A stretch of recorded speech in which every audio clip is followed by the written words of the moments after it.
നിങ്ങളെ വെബ്സൈറ്റിൽ ഒരു എൻക്വയറി വന്നു കഴിഞ്ഞാൽ എന്താണ് ചെയ്യുക?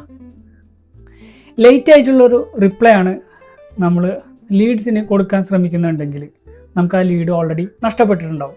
ഞാൻ അബ്ദുൽ സമദ്, കൺസ്ട്രക്ഷൻ ബിസിനസ്സിൽ വെബ്സൈറ്റുകളും പിന്നെ അതേപോലെ തന്നെ വെബ് ആപ്ലിക്കേഷൻസും ഒക്കെ ചെയ്തുകൊണ്ട് ബിസിനസ്സിന് നല്ലൊരു ഗ്രോത്ത് ഉണ്ടാക്കാൻ വേണ്ടി ഹെൽപ്പ് ചെയ്യുന്നു. മിക്കവാറും കൺസ്ട്രക്ഷൻ ബിസിനസ്സിൻ്റെ വെബ്സൈറ്റ് അടിപൊളിയായിരിക്കും, ഡിസൈൻ ഉണ്ടാവും, നല്ലൊരു ലീഡ് സിസ്റ്റം ഒക്കെ ഉണ്ടാവും. പക്ഷേ അവിടെ നിന്ന് വരുന്ന ലീഡ്സുകളെ നല്ല രീതിയിൽ മാനേജ് ചെയ്തിട്ടില്ലെങ്കിൽ, ഫോർ എക്സാമ്പിൾ പറയുകയാണെന്നുണ്ടെങ്കിൽ മിക്കവാറും ഒരു 80 to 90% ഓഫ് വെബ്സൈറ്റുകൾ ലീഡ്സുകൾ കളക്ട് ചെയ്യുന്നത് ഫോം വഴിയായിരിക്കും. അപ്പോൾ പൊട്ടൻഷ്യൽ യൂസർ വന്നിട്ട് അവർ ഡീറ്റെയിൽസ്, ഇമെയിൽ, ഫോൺ നമ്പർ എന്തൊക്കെ കളക്ട് ചെയ്യുന്നത് വെച്ച് കഴിഞ്ഞാൽ അത് എൻ്റർ ചെയ്തിട്ട് സബ്മിറ്റ് അടിച്ചു കഴിഞ്ഞാൽ നമുക്കൊരു മെയിൽ വരികയാണ് ചെയ്യാം.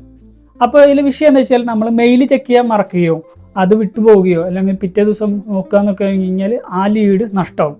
എപ്പോഴാണ് മെയിൽ വരുന്നത് ആ ടൈമിൽ തന്നെ നമ്മൾ റെസ്പോണ്ട് ചെയ്തിരിക്കണം. അതൊന്നാമത്തെ കാര്യം. ഇനിയിപ്പോൾ കുറച്ചുകൂടി മോഡേൺ ആയിട്ടുള്ള സിസ്റ്റത്തിലൊക്കെ അത് മാറ്റിയിട്ട് വാട്സപ്പ് യൂസ് ചെയ്യുന്നുണ്ട്. അപ്പോൾ വാട്സപ്പ് ഇതേമാതിരി വാട്സപ്പിലേക്ക് നമുക്ക് മെസ്സേജ്, ഒരു hi message, hello message, enquiry വരുമ്പോൾ നമ്മൾ ചിലപ്പോൾ കണ്ടിട്ടുണ്ടാവും, ഓക്കെ നമുക്ക് പിന്നീട് മെസ്സേജ് അയക്കാം, പിന്നീട് അവർ വിളിക്കാം എന്നുള്ള തോട്ടിലാണെന്നുണ്ടെങ്കിൽ ഉറപ്പിച്ചോ ആ ലീഡ് നഷ്ടപ്പെടും. നമ്മളെ വെബ്സൈറ്റിൽ 4 സിമ്പിൾ സിസ്റ്റം പ്രോസസ്സ് ഉണ്ടെങ്കിൽ നമുക്ക് ഈസി ആയിട്ട് നമുക്ക് വരുന്ന ലീഡ്സുകളെ കൺവേർട്ട് ചെയ്തെടുക്കാൻ പറ്റും. അതിൽ ഒന്നാമത്തെ കാര്യം വെച്ച് കഴിഞ്ഞാൽ ഇൻസ്റ്റൻറ്റ് നോട്ടിഫിക്കേഷനാണ്.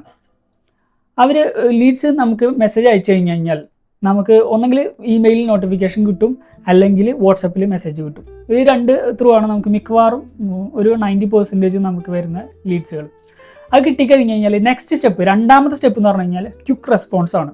ഇവർ തരുന്ന മെസ്സേജ് ആണെങ്കിൽ മെസ്സേജ്, ഇമെയിൽ ആണെങ്കിൽ ഇമെയിൽ, ഇതിന് കൃത്യമായിട്ടുള്ള നല്ലൊരു റെസ്പോൺസ് 10-15 മിനിറ്റിനുള്ളിൽ നമുക്ക് കൊടുക്കാൻ പറ്റണം.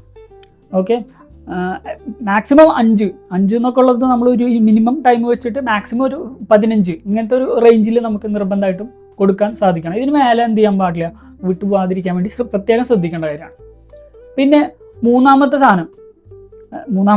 സംഭവം എന്താ വെച്ച് കഴിഞ്ഞാൽ നമുക്ക് വരുന്ന ആ ലീഡിനെ നമ്മൾ നിർബന്ധമായിട്ട് എന്ത് ചെയ്യണം, CRM-ലോ അല്ലെങ്കിൽ സ്പ്രെഡ്ഷീറ്റിലോ ഇങ്ങനെ ചെയ്ത് വെച്ച് എൻ്റർ ചെയ്തിട്ട് നമുക്ക് എന്ത് ചെയ്യണം, ട്രാക്ക് ചെയ്യണം. ഇതെന്തിനാണെന്ന് വെച്ച് കഴിഞ്ഞാൽ മിക്കവാറും അവർ പറഞ്ഞത് എന്താണെന്നുള്ള നമ്മൾ അവിടെ എഴുതി വെക്കണം.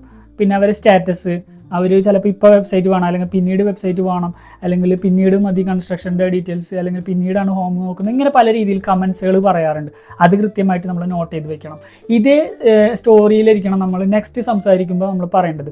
അടുത്ത പ്രാവശ്യം നമ്മളൊരു കോൾ ചെയ്യുമ്പോൾ പിന്നെ വീണ്ടും ആദ്യം പുതിയ കഥകൾ പറയാമെന്നുള്ളത് കസ്റ്റമറെ സംബന്ധിച്ചോട് ബുദ്ധിമുട്ടാണ്. അപ്പോൾ കസ്റ്റമർ എന്താ വിചാരിക്കുക, ഇവർ നമ്മളെ കുറിച്ച് കഴിഞ്ഞ പ്രാവശ്യം പറഞ്ഞതൊന്നും മനസ്സിലായിട്ടില്ല, അങ്ങനെയാണെന്നുണ്ടെങ്കിൽ കസ്റ്റമർ ഡ്രോപ്പായി പോകും.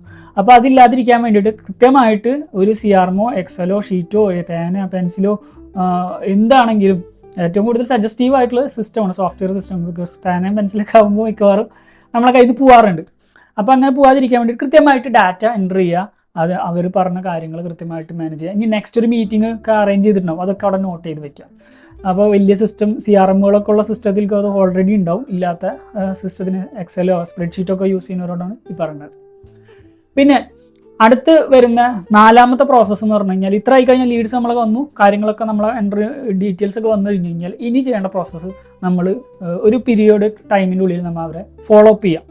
ഓക്കെ, ഇടയ്ക്ക് വിളിച്ചിട്ട് അവരോട് ചോദിക്കുക, സർ എന്തായി നമ്മളന്ന് പറഞ്ഞ കാര്യം ചോദിക്കുക. ഒരു പക്ഷേ അവർ വേറെ ടീമിനെ കൺസൾട്ട് ചെയ്തിട്ടുണ്ടാവും, അവർ ഡിസിഷൻ എടുക്കുന്ന സമയമായിരിക്കും. അപ്പോൾ വീണ്ടും നമ്മളോ സംസാരത്തിൻ്റെ കാര്യമോ നമ്മൾ ചെയ്യുന്ന ഓഫറോ നമ്മൾ കാര്യങ്ങൾ എന്തെങ്കിലും ക്ലാരിറ്റി വരുത്താമെന്നുണ്ടെങ്കിൽ അതും വീണ്ടും അവരുടെ അടുത്ത് സംസാരിക്കുക, അത് അവർക്ക് ക്ലിയർ ആയിട്ട് പറഞ്ഞു കൊടുക്കുക. 2-3 പ്രാവശ്യം വിളിക്കുമ്പോൾ തന്നെ ഒരുപക്ഷെ ഓക്കെ ആവും. ഇനി അതല്ലാത്ത കേസും ഉണ്ട് കേട്ടോ, ഒരുപാട് ടൈമൊക്കെ വിളിക്കുക, 7-8 പ്രാവശ്യമൊക്കെ നമ്മൾ വിളിച്ചാലും നമ്മൾ കൺവേർട്ട് ആവും, അങ്ങനത്തെ ചാൻസുകളുണ്ട്. ഒരിക്കലും 1-2 ലീഡ്സ് ഫോളോ അപ്പ് ചെയ്തിട്ട് നമ്മളവിടെ വെച്ച് നിർത്തരുത്. ഒരു 12 ആണെങ്കിലും ചെയ്യാൻ പറ്റും. പക്ഷേ പ്രത്യേകം ശ്രദ്ധിക്കേണ്ടത് നമ്മൾ വിളിക്കുന്ന കോൾസിൻ്റെ ടോണാലിറ്റി എപ്പോഴും ഒരു കാം ആൻഡ് ക്വയറ്റ് ആയിരിക്കണം. അവരെ പിന്നെ വെറുപ്പിക്കുന്ന രീതിയിലുള്ള കോൾസ്, ടൈം ചൂസ് ചെയ്യരുത്. അവരോട് തന്നെ ടൈം ചോദിക്കാൻ, നെക്സ്റ്റ് എപ്പോഴാണ് സാറിന് ഞാൻ ഫോളോ അപ്പ് ചെയ്യേണ്ടതെന്നൊക്കെ നമുക്ക് ചോദിക്കാവുന്നതാണ്. ഇങ്ങനത്തെ രീതിയിലാണ് നമുക്ക് ഈ ഒരു സിസ്റ്റം പ്രോപ്പറായിട്ട് നമുക്ക് വെബ്സൈറ്റിൽ നിന്ന് വരുന്ന ലീഡ്സുകളെ കൺവേർട്ട് ചെയ്യാൻ സാധിക്കുക.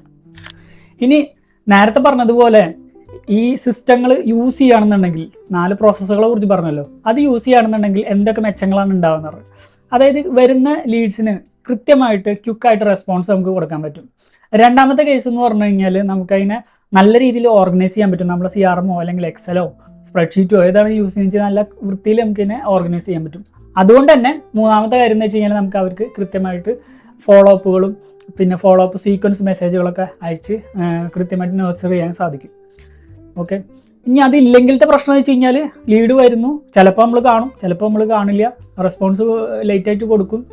അപ്പോൾ പിന്നെ അതിന് CRM അല്ലെങ്കിൽ അങ്ങനത്തെ ഒരു എക്സൽ ഷീറ്റോ അങ്ങനത്തെ ഒരു സിസ്റ്റം നമ്മൾ ഇല്ലാത്തതുകൊണ്ട് എന്താണ് ലാസ്റ്റ് പറഞ്ഞത് പോലും നമുക്ക് ഓർമ്മ ഉണ്ടാവില്ല. അപ്പോൾ നമ്മൾ എവിടെയെങ്കിലും എഴുതി വെച്ചിട്ടുണ്ടാവും, അതെടുക്കും, അടുത്ത ദിവസം വരും, അടുത്ത ഫോളോ അപ്പിൽ നമ്മൾ മിസ് ഔട്ട് ആവും, അങ്ങനത്തെ കാര്യങ്ങളുണ്ടാവും.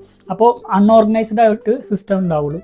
പിന്നെ മൂന്നാമത്തെ കേസ് എന്ന് പറഞ്ഞാൽ നമ്മൾ അവരെ ഫോളോ അപ്പ് ചെയ്യുമ്പോൾ കൃത്യമായിട്ട് നമുക്ക് അതിനെ ഫോളോ ചെയ്യാൻ സാധിക്കില്ല. അപ്പോൾ ഒരു സിസ്റ്റം എന്ന് പറഞ്ഞു കഴിഞ്ഞാൽ നമുക്ക് വളരെ വൃത്തിയിൽ വരുന്ന ലീഡ്സിനെ നർച്ചർ ചെയ്ത് അതിനെ കൃത്യമായിട്ട് ഓരോ സ്റ്റേജുകളിലൂടെ പോയിട്ട് നമുക്ക് തന്നെ കൺവേർഷനിലോട്ട് കൊണ്ടുവരാൻ സഹായിക്കുന്ന ഒരു സെറ്റപ്പാണ്. കൃത്യമായിട്ട് അത് വെബ്സൈറ്റിൽ ഇംപ്ലിമെൻറ്റ് ചെയ്യണം. വെറുതെ ഒരു വെബ്സൈറ്റ് ഉണ്ടാക്കിയാൽ മാത്രം പോരാ. ഇതേപോലെ കൺസ്ട്രക്ഷൻ ബിസിനസ്സുകാർക്ക് ഉപയോഗപ്രദമാകുന്ന വെബ്സൈറ്റിൽ ഉപയോഗിക്കുന്ന സിസ്റ്റങ്ങളെ കുറിച്ചൊക്കെ കൂടുതൽ അറിയാൻ വേണ്ടിയിട്ട് ഈ ചാനൽ സബ്സ്ക്രൈബ് ചെയ്ത് വയ്ക്കാം. ഓക്കെ, നമുക്ക് ലീഡ്സ് വരാന്നുള്ളത് വളരെ ഈസി ആയിട്ടുള്ള കാര്യമാണ്. അത് നമ്മളെ വെബ്സൈറ്റിൽ ഉള്ള സിസ്റ്റം ഒരു ഡെവലപ്പറൊക്കെ ചെയ്ത് കഴിഞ്ഞ് കഴിഞ്ഞാൽ അതൊരു വൺ ടൈം ജോബ് ആയിരിക്കും.